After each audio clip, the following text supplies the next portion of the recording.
എന്നെ പോണേ പാകിസ്ഥാനിലേക്ക് പോണേ. പോവാ പ്രശ്നം ഉണ്ടാക്കല്ലേ. പോവാ നീ പോണേ, എന്നെ പോണേ പാകിസ്ഥാനിലേക്ക് പോണേ. ധൃതി വെക്കല്ലേ PC, ഈ ബട്ടൺസ് ഇട്ടോട്ടെ. അപ്പൊ ഞങ്ങള് മുസ്ലിമീങ്ങളൊക്കെ ഭീകരവാദികളും തീവ്രവാദികളൊക്കെയാണ്, ഞങ്ങൾ ഈ രാജ്യം വിട്ട് പോണെന്ന് പറയും. ഓക്കെ, ശരി. അപ്പൊ എങ്ങോട്ടാ പോകേണ്ടത്? പാകിസ്ഥാനിലേക്ക്. ഓക്കെ. അപ്പൊ ഞങ്ങൾ ഈ പാകിസ്ഥാനിലേക്ക് പോകുമ്പോഴേ ഞങ്ങളുടെ മുൻഗാമികളാകുന്ന കുറച്ച് ഭീകരവാദികളും തീവ്രവാദികളുണ്ടല്ലോ, നിങ്ങളുടെ ഭാഷയിൽ പറഞ്ഞാൽ, അവരുടെയൊക്കെ ഓർമ്മകൾ ഇവിടെ നിലനിൽക്കാൻ, ഇന്നും നിലനിൽക്കാൻ അവർ ഉണ്ടാക്കി വെച്ച ചില ചരിത്ര സ്മൃതികളുണ്ട്. ഞങ്ങൾ പോകുമ്പോൾ ഞങ്ങൾ അതും കൂടെ എടുത്തുകൊണ്ട് പോയിക്കോട്ടെ. കാരണം ഈ ഭീകരവാദികളുടെ ഓർമ്മകളൊന്നും ഇന്ത്യ മഹാരാജ്യത്ത് വേണ്ടെന്നേ. അപ്പൊ എന്ന് വരുമ്പോൾ ഞങ്ങൾ ഏതായിരുന്നാലും താജ്മഹൽ ഞങ്ങളെ കൊണ്ടുപോകാം. കുത്തുബ് മിനാറും ഇഞ്ഞെടുത്ത്, ചാർമിനാറും ഇഞ്ഞെടുത്ത്, മുഗൾ ഗാർഡൻ ഇഞ്ഞെടുത്ത്, ഫത്തേപൂർ സിക്രി ഇഞ്ഞെടുത്ത്, ആഗ്ര കോട്ട ഇഞ്ഞെടുത്ത്, അതുപോലെ തന്നെ ചെങ്കോട്ടയും ഞങ്ങൾ ഇഞ്ഞെടുത്തു. ഞങ്ങൾ പോവാണ്. ഓക്കെ. ഇനി ഒരു കാര്യം കൂടി പറയാനുള്ളത്, ഒരു സാധനം എടുക്കാൻ മറന്നുപോയി. പശ്ചിമ ബംഗാളിലെ മുർഷിദാബാദ് നഗരവും കൂടി എടുക്കുക. കാരണം എന്താ അറിയോ, ഈ മുർഷിദാബാദ് നഗരം കണ്ടിട്ട് ബ്രിട്ടീഷ് വൈസ്രോയി റോബർട്ട് പറഞ്ഞൊരു വാക്കുണ്ട്, മുർഷിദാബാദ് നഗരത്തെ അപേക്ഷിച്ച് നോക്കുമ്പോൾ ഞങ്ങളുടെ ലണ്ടൻ സിറ്റി ഒന്നുമല്ല. അങ്ങനെ രാജ്യത്തിന്റെ പൈതൃകം അല്ലെങ്കിൽ രാജ്യത്തിന്റെ യശസ് ഉയർത്തിയ ഒട്ടേറെ സംഭാവനകൾ ഞങ്ങളുടെ മുൻഗാമികളായ ഭീകരവാദികളൊക്കെ ഇവിടെ ഉണ്ടാക്കി വെച്ചിട്ടുണ്ട്. അപ്പൊ ഞങ്ങൾ പോകുമ്പോൾ വെറും കൈയോട് കൂടി അങ്ങ് പോകില്ല, ഞങ്ങൾ ഇതൊക്കെ എടുത്തിട്ടേ പോവുള്ളൂ. അല്ല PC ജോർജ്, ഈ നിങ്ങളുടെ കൂട്ടക്കാരെങ്കിലും ഇന്ത്യ മഹാരാജ്യത്തിന് എന്തെങ്കിലും സംഭാവന ചെയ്തിട്ടുണ്ടോ? ഞങ്ങളങ്ങനെ കുറെ നാളുകൊണ്ട് ആലോചിക്കാൻ എന്തെങ്കിലും ഉണ്ടെങ്കിലും ഒന്ന് പറഞ്ഞു കേൾക്കട്ടെ. ഈ വിൻസ്റ്റൺ ചർച്ചിലിന്റെ ഭാര്യയുടെ അണ്ടർ ഗാർമെന്റ് അല്ലാത്ത വല്ല എന്തെങ്കിലും ഉണക്കാനിട്ടത് തിരിച്ചെടുത്തുകൊണ്ട് പോകാൻ മറന്നതല്ലാത്ത വേറെ എന്തെങ്കിലും ഉണ്ടോ അവിടെ?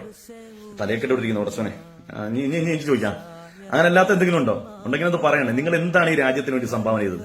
നാണമില്ലേ PC ജോർജ്? ചോദിക്കുകയാണ്. നാണവും മാനും ഉളുപ്പില്ലേ? ഞാൻ ആ വേഷത്തിന്റെ ആ പ്രധാനപ്പെട്ട തലപ്പാവെടുത്ത് മാറ്റിയതിനു വേണ്ടി ഈ ചോദ്യം ചോദിക്കാൻ വേണ്ടി ഞാൻ ഈ ഭാഷയൊന്നും ഉപയോഗിക്കാറില്ല. നാണവും മാനവില്ല ഈ രാജ്യം കെട്ടിപ്പടുക്കാൻ വേണ്ടി അഹോരാത്രം കഷ്ടപ്പെട്ട ഹിന്ദുവും മുസൽമാനും കൈകോർത്ത് പിടിച്ചുണ്ടാക്കി ഈ രാജ്യത്ത് നിന്നുകൊണ്ട് ഈ രാജ്യത്തിന്റെ സ്വാതന്ത്ര്യ സമരത്തിൽ യാതൊരുവിധ പങ്കുമില്ലാത്ത നിങ്ങൾക്ക് എന്തിനേറെ ഈ 800 വർഷക്കാലം ഈ രാജ്യം ഭരിച്ച മുസ്ലിമീങ്ങൾ, 200 വർഷം ബ്രിട്ടീഷുകാരാകുന്ന ചില പ്രത്യേക വിഭാഗക്കാർ ഭരിച്ചു തീരുന്നതിന് മുമ്പ് അവർക്കെതിരെ ഇന്ത്യയിലെ വലിയൊരു ഭൂരിപക്ഷം വരുന്ന മനുഷ്യർ ഒറ്റക്കെട്ടായി നിന്ന് സമരം ചെയ്ത് ഇവിടുന്ന് ഓടിക്കേണ്ടി വന്നു. അവർക്കൊക്കെ മതമുണ്ടെന്നേ. ഈ സാക്ഷാൽ വിൻസ്റ്റൺ ചർച്ചിൽ 1945 എന്റെ ഓർമ്മ ശരിയാണെങ്കിൽ പശ്ചിമ ബംഗാളിൽ പ്രതിവർഷം ലക്ഷക്കണക്കിന് മനുഷ്യർ പട്ടിണി കൊണ്ട് ഭരിക്കുന്നു. എങ്ങനെ ഈ പട്ടിണി കൊണ്ട് ഭരിച്ചത്? ഈ രാജ്യത്തിന്റെ വിഭവസമ്പത്ത്, ഈ രാജ്യത്തിന് മുഴുവൻ ഊട്ടാനുള്ള വിഭവസമ്പത്ത് പശ്ചിമ ബംഗാളിൽ മാത്രം സംഭരിക്കാൻ കഴിയും. അത്രയും നല്ല വിളനിലമാണ്, കൃഷിയുടെ വിളനിലമായ പശ്ചിമ ബംഗാളിൽ നിന്ന് ആ ഭക്ഷ്യവസ്തുക്കൾ മുഴുവൻ കൊള്ളയടിച്ച് സ്വന്തം രാജ്യത്തേക്ക് കൊണ്ടുപോയി. അതൊരു പരാതിപ്പെടാൻ വേണ്ടി ഇന്ത്യയിൽ നിന്നൊരു കത്ത് അന്നത്തെ ബ്രിട്ടീഷ് പ്രധാനമന്ത്രിയായ വിൻസ്റ്റൺ ചർച്ചിൽ കൊടുത്തപ്പോൾ അദ്ദേഹം എന്താ പറഞ്ഞറിയോ?